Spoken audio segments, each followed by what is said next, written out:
इस video class में Bihar board की कक्षा 7 के हिंदी के अध्याय 14 के सभी प्रश्न उत्तर करने वाले हैं। तो वीडियो को पूरा देखिएगा और वीडियो अच्छा लगे तो वीडियो को लाइक करके चैनल को सब्सक्राइब कर दीजिएगा।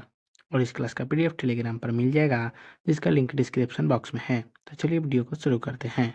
अध्याय 14 है हिमसुक, जिसका पहला प्रश्न है अवध नरेश राजकुमारों की परीक्षा क्यों लेना चाहते थे। तो इसका उत्तर होगा राजा को अपनी उत्तराधिकारी चुनना था। तीनों लड़के विद्वान बुद्धिमान तो थे, लेकिन तीनों में श्रेष्ठ ज्ञान किसके पास है, इस जानकारी के लिए राजा ने अपने तीनों राजकुमारों की परीक्षा लेनी चाहिए। 2 नंबर प्रश्न है हिमसुक तो राजा के लिए भेंट लाया था, लेकिन वही भेंट उसे महंगी पड़ी कैसे। तो इसका उत्तर होगा हिमसुक तो राजा के लिए भेंट लाया था इस ध्येय से कि उसका राजा अमर फल खाकर अमर हो जाएगा, लेकिन संयोग से वह फल सांप के विष से विषैला हो गया। जब उस फल की जांच की गई तो कौवे मर गए। तब राजा ने हिमसुक को विश्वासघाती समझकर मार डाला।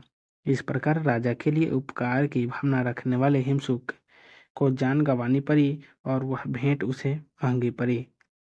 3 नंबर प्रश्न है राजा ने अपने तीसरे बेटे को ही युवराज घोषित किया क्यों। तो इसका उत्तर होगा जबकि राजा के तीनों पुत्र विद्वान और बुद्धिमान थे, लेकिन तीनों में राजनीति धर्म का ज्ञान किसमें ज्यादा था, इस बात की परीक्षा राजा ने ली, तो तीसरे पुत्र को ही उत्तराधिकारी के योग्य समझकर युवराज घोषित किया। 4 नंबर प्रश्न है निम्नलिखित वाक्यांश किसने और किससे कहें। क में है तुम्हारी माँ भी तुमसे मिलकर इतनी ही प्रसन्न होगी। तो इसका उत्तर होगा हिमसुक के पिता ने हिमसुक से कहा।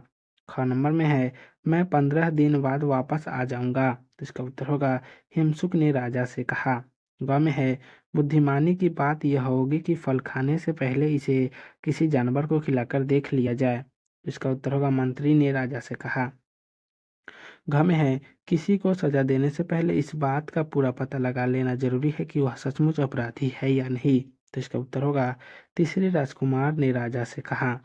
5 नंबर प्रश्न है निम्नलिखित प्रश्नों के 4 विकल्प दिए गए हैं, जिनमें एक विकल्प सही है। सही विकल्प के सामने सही का निशान लगाइए। क नंबर प्रश्न है हिमसुक एक नाम है पक्षी का। ख में है किस देश के राजा के पास अनोखा तोता था। तो विदर्भ के। ग में है हिमसुक के रात में कहाँ ठहरा था। तो पेड़ पर। घ में है जहरीले फल को राजा ने क्या किया, गड्ढे में दबवा दिया। पाठ से आगे का पहला प्रश्न है सजा देने से पहले राजा को क्या करना चाहिए था। तो इसका उत्तर होगा सजा देने से पहले राजा को अपराधी के अपराध के बारे में छानबीन कर लेना चाहिए था। 2 नंबर प्रश्न है कल्पना कीजिए कि अमरफल के मृत्यु फल में बदलने की सच्चाई का पता राजा के तीसरे बेटे को कैसे चला होगा। तो इसका उत्तर होगा हिमसुक की कहानी संभवतः तीसरे बेटे ने हितोपदेश या पंचतंत्र की अपरीक्षित कारक में पढ़ा होगा, जिससे अमरफल को मृत्यु फल में बदलने की बात की जानकारी हुई होगी। 3 नंबर प्रश्न है कल्पना कीजिए कि आप हिमसुक हैं और राजा आप पर वार करने के लिए हाथ उठाता है, तब आप क्या करेंगे। तो इसका उत्तर होगा यदि हम हिमसुक होते तब राजा यदि हम पर वार करता तो हम उसे अनुचित कार्य करने पर रोकते, नहीं मानने पर जैसे के हाथ तैसे का व्यवहार करते। चीनी का ठोंगा यह एक लघु कहानी है जिसमें बताया गया है कि बच्चे को कार्य की प्राथमिकता देनी चाहिए। एक लड़का मोहन की माँ चीनी लाने दुकान भेजती है। लड़का चीनी लेकर लौट रहा था।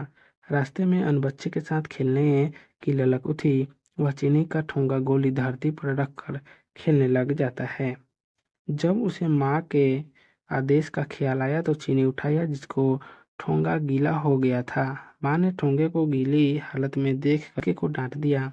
लड़का रूठ गया। क में है क्या माँ का मोहन का डांटना उचित था। तो उत्तर होगा हाँ। ख में है क्या मोहन का रूठना उचित था। तो उत्तर होगा उचित नहीं था। व्याकरण का पहला प्रश्न है पठित पाठ में 5 ऐसे वाक्य छांट कर लिखिए जिनमें ने का प्रयोग हुआ है। उदाहरण राजकुमार ने यह कहानी सुनाई। तो इसका उत्तर होगा पहला में हो जाएगा राजा ने अपने तीसरे बेटों को उत्तराधिकारी घोषित किया।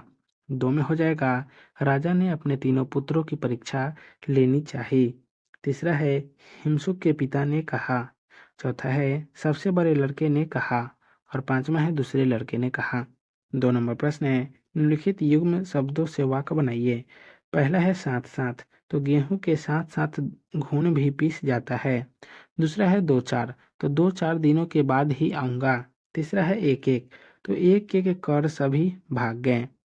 चौथा है पूरा पूरा, तो पूरा पूरा फल मत खाओ। और पांचवा है बढ़ते बढ़ते, तो बढ़ते बढ़ते वह यहाँ आ गया। 3 नंबर प्रश्न है, रिक्त स्थानों को भरिए। पहला है, जो किसी विश्वास को ठेस पहुंचाए क्या कहलाता है, तो विश्वासघाती।